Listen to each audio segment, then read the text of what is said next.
Mainit ang sagutan ni Senador Alan Peter Cayetano at Senator Nancy Binay kaugnay ng bilyong-bilyong pisong halaga ng ginagawang Senate building sa Taguig. Si Binay nag-walk out sa pagdinig. Ano kaya ang dahilan? Alamin sa Frontline Report ni Mean Los Baños. Ba't ka galit na galit sa akin ngayon na nire-review ko yung amount na yan? Ang goal ko lang matapos ang building na to. Paano nga matatapos? 15 buwan yung phase 3 sa mesa mo, wala kang ginawa. Hindi na napigilan ni Senate Accounts Committee Chairman Alan Peter Cayetano at Senator Nancy Binay na ilabas ang init ng ulo nila sa isa't isa sa pagdinig ng Senado kanina. Ngayon ang unang araw ng pagdinig ng komite ni Cayetano sa new Senate Building Project sa Fort Bonifacio, Taguig na sinita ni Senate President Jesus Cordero dahil umaabot na raw sa mahigit 23 billion pesos ang budget para sa proyekto. Pero giit ni Senator Binay na siyang dating pinuno ng Accounts Committee at pinalitan ni Cayetano, bakit ba pinipilit na 23 billion pesos ang presyo ng building? Samantalang sa datos ng DPWH na nangangasiwa sa construction, nasa 21.7 billion pesos lang daw dapat ang total amount mula Phase 1 hanggang Phase 3. Pero giit ni Cayetano, nakuha nila ang 23 billion pesos na datos mula mismo sa Senate Coordinating Team o SCT na dating mga tauhan ni Binay sa komite. Records to ng SCT, Senator Binay, that was given to me by the SCT. Who are your staff? Yes. Wait, so what's the problem? No, ma'am, ginugulo mo yung hearing eh. Wala namang kailangang magulo. Yan ang sinabit sa akin. So kung sasabihin mo mali, edi ano yung tamang number? Listen to me first. Can we just go back? May problema sa iyo, you keep going around saying, gusto ko makausap si Alan, gusto ko makausap si Cheese. Nagkita pa tayo sa party, may cellphone, hindi mo naman kami kinakausap, tapos manggugulo ka ngayon sa hearing. Giit naman ni Binay, umabot sa mahigit 23 billion pesos ang sinasabi ni Cayetano dahil sinama niya sa computation ang gastos ng presyo ng lote ng building.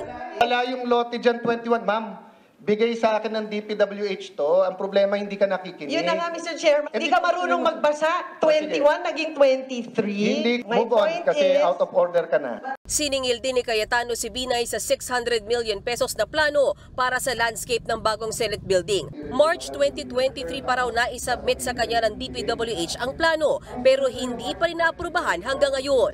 We're in the process of reviewing everything. So it takes you more than a year to review everything. Kailan matatapos yung building? Ako, baka hindi ako umabot katulad ni Senator Enrile na 100 taon. Hindi. Kung ako ay nagpatuloy ng building, talagang pipilitin natin matapos. 15 months na sa mesa mo, then you have the gall to tell all of us na yung delay na sa amin. Dahil sa tindi ng sagutan ng dalawa, nauwi na sa politika ang usapan.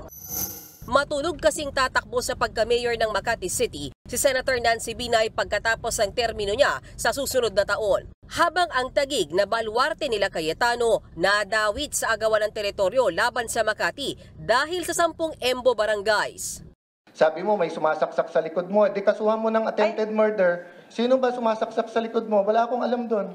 Sige, bubulong ko sa iyo mamaya kung sino yung sumasaksak. Oh, pero hindi ako. Ay, ano kilalaman ko doon is sasabihin mo... Actually, Mr. Chairman, may sinabi ba akong ikaw? Wala akong sinasabi na ikaw, ha? Paano mo sasabihin mo sa media, may kilalaman to sa Taguig at Makati, tapos sasabihin mo may sumasaksak sa likod mo, ano iisipin nila? Pero sinabi ko ba na Alan Peter Cayetano ang sumasaksak sa akin? Parang, di ba sabi nila yung pag nagre-react ng ganyan, baka guilty. Ma'am, basta sasabihin ko sa iyo, Lourdes ang pangalan mo, hindi Marites. Sa init ng salpukan ng dalawang senador, hindi talaga nagpapigil si Binay na ipaamin sa DPWH na hindi naman talaga 23 billion ang halaga ng new Senate building. Kinumpirma naman ito ng DPWH, kaya nag-walk out na si Binay pagkatapos. I made my point. There's no such thing as 23 billion sa Paulit-ulit na tayo DPWH. kanina Thank you, pa Mr. na Chair. 21.7 billion. Kabuang Kanaday.